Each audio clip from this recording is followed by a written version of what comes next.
It was supposed to be the happiest day of their lives. For so many, the journey began right here, in this unassuming suburban house.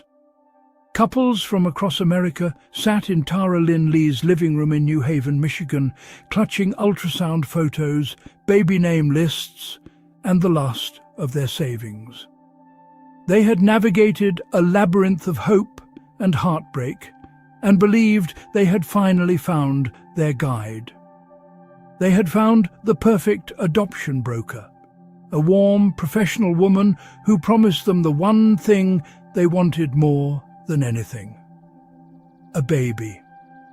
She was the answer to their prayers, the final piece of a puzzle they had spent years trying to solve.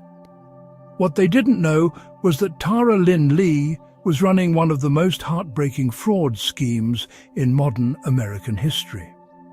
She wasn't a guide, she was a predator. The warmth was a performance, the professionalism a carefully constructed facade. She wasn't selling babies, she was selling hope, and then stealing it, along with millions of dollars. This is the true story of the We Sell Babies scandal, the woman who turned other people's dreams into her personal fortune, and the families left with nothing but shattered lives and empty nurseries. It is a story that exposes the dark underbelly of a system built on trust and the devastating consequences when that trust is betrayed. Tara Lynn Lee, a Macomb County resident in her late 30s, presented herself as a successful adoption facilitator. She had a website, business cards, and a polished pitch. Her persona was meticulously crafted to inspire confidence. She spoke the language of adoption fluently, referencing legal statutes and psychological profiles with an air of authority. She told couples she had connections with birth mothers across the country. She showed them fake ultrasound images, invented heartbreaking backstories of young women in crisis, and demanded large upfront payments for legal fees, travel expenses, and birth mother support. These weren't just lies, they were intricate narratives designed to pull at the heartstrings and open the wallets of her desperate clients. One couple, after another, blinded by the promise of a child, wired her tens of thousands of dollars. The payments were often demanded with a sense of urgency, framed as necessary to secure the adoption before another family could step in. Some paid over $40,000. In total, prosecutors later proved she collected more than $2.1 million from more than 100 victims between 2015 and 2018. A river of money flowing from the accounts of hopeful parents directly into her own. The money didn't go to babies. It didn't fund medical care for expectant mothers or cover court costs. It went to Tara's luxury lifestyle, expensive jewelry, designer handbags, trips to Las Vegas, and a lavish home renovation. Every dollar spent on a high-stakes poker game was a dollar stolen from a nursery fund. Every designer purchase was a symbol of a family's broken dream. While desperate parents waited for phone calls that never came, Tara was living the dream they were paying for. Julie Falconbury was one of the first victims to speak out publicly. She and her husband had been trying to adopt for years, a painful journey filled with false starts and disappointment. When they found Tara, it felt like a miracle. Tara promised them a baby girl. They painted a nursery, bought a car seat, and told their families the good news. They paid thousands.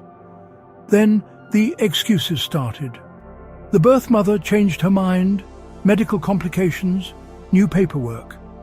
Each excuse was delivered with feigned sympathy, a masterful performance of shared disappointment. The baby never arrived. The silence from Tara grew longer. The nursery grew colder. Julie later organized other victims and helped the FBI build the case. She gave many of these families a life sentence, Julie said in interviews, so she deserves the same. Another couple, Adam and Kyle Bells Thomas, met Tara in her home. They too were captivated by her apparent sincerity, but a small detail pricked at their intuition. Adam noticed an expensive watch on her wrist during their first meeting, a flash of luxury that seemed slightly out of place. They dismissed it, wanting so badly to believe. They paid her $35,000. The birth mother disappeared. The pattern was identical for dozens of families.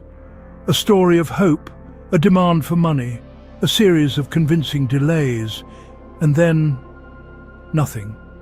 Just an empty bank account and a profound, aching silence.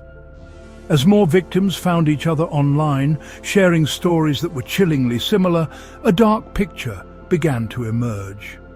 The FBI was alerted. Federal investigators eventually raided Tara's home.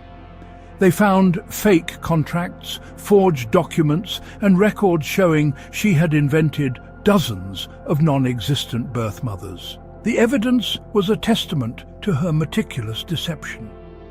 Some babies were completely fabricated. Others were real infants being shopped around to multiple couples at the same time. A cruel double-booking scheme. She would take money from several families for the same child, knowing full well that only one, if any, would ever complete the adoption. For Tara, it was just business. For the families, it was a psychological torture chamber. In 2019, Tara Lynn Lee was arrested and charged with wire fraud and money laundering. The case made national headlines, a shocking story of greed preying on the deepest of human desires. In February 2020, she was sentenced to 121 months, just over 10 years, in federal prison. The judge called her actions uniquely cruel. She was also ordered to pay more than $1.8 million in restitution, a sum that for many victims could never replace what was truly lost. The 2026 ID Channel documentary We Sell Babies revisits the scandal with never-before-seen victim interviews, wire transfer records, and emotional courtroom footage. The documentary meticulously pieces together the paper trail of pain, following the money from the victims' bank accounts to Tara's luxury purchases. Families described the moment they realized they had been scammed. The empty cribs, the cancelled baby showers, the years of therapy. One mother said, "She didn't just take our money, she took our future."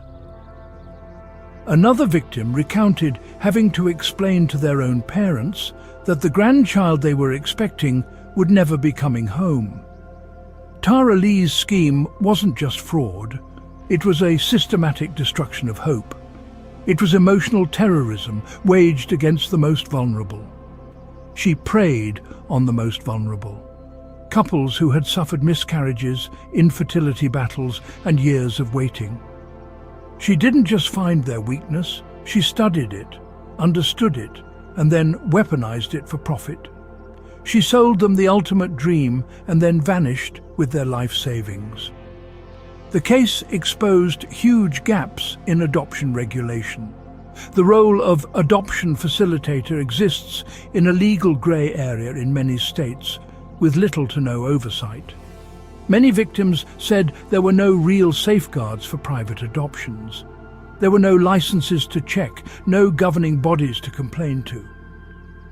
Tara operated for years before anyone connected the dots. Her crimes hidden in plain sight, shielded by the privacy and desperation inherent in the process. Even after her arrest, some families continued fighting for justice. They formed support groups and pushed for stronger laws, determined to prevent other families from falling into the same trap. They transformed their grief into advocacy. The documentary shows the long-term damage. Marriages strained, savings wiped out, trust in humanity broken. For many, the dream of parenthood itself became tainted, a source of trauma rather than joy. Tara Lynn Lee is still serving her sentence as of March 2026. From behind bars, she has appealed multiple times and continues to claim she was trying to help families, that her business simply became overwhelmed. But the evidence and the voices of her victims tell a different story. The victims say she never showed remorse, never offered a true apology for the devastation she caused. This is the story of how one woman turned the miracle of adoption into a nightmare business. It's a cautionary tale about desperation, greed, and the dark side of the American dream. It serves as a chilling reminder that the most dangerous monsters are often the ones who look just like us, offering a helping hand while hiding a knife behind their back. As the echoes of this case fade into the night, one truth remains. Some shadows never fully lift. The empty nurseries may be repainted, the savings accounts slowly rebuilt, but the scars on the heart are permanent. The unanswered questions, the whispers in the dark, the lives forever changed, they linger.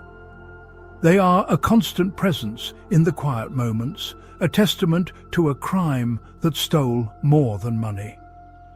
Here, at Shadows of the Unresolved, we peel back the layers of the cases that refuse to rest.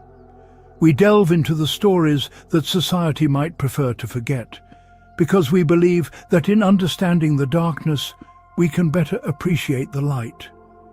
If you felt that chill, if you need to know what hides just beyond the light, if you believe that every story, no matter how dark, deserves to be told, hit that subscribe button now, turn on notifications, and step deeper into the shadows with us. Join our community of watchers who seek not just answers, but understanding. Because the truth is still out there, waiting. It waits in the silence of empty rooms and in the courage of those who refuse to be silenced. Until the next unresolved mystery, stay watchful.